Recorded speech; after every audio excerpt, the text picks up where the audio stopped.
Hello everyone. Our first session will be like how to use Strapi CMS.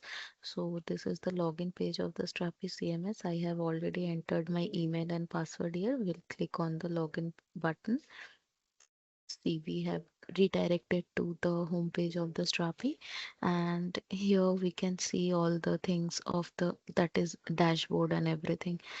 In the left side panel, we have the other icon buttons. We can click on these buttons and we can redirect it to the respective pages.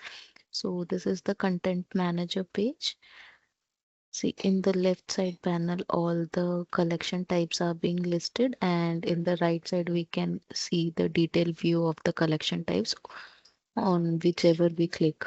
Then, second is the media library. We have added all the medias like images and videos folder wise, which will make our work easy. So these are the images and videos that are being added in the site. So we can upload all the images and videos here folder wise. So it will be easy for us to add any images in the components when we are adding the same. So next is the content type builder option. We can see all the content types here as it is being shown.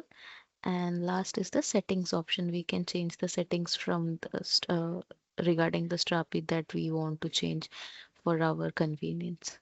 So this is the basic workflow of the Strapi CMS. In the next upcoming videos, we will see like how we can use the Strapi to add the components and images and everything. That's it. Thank you.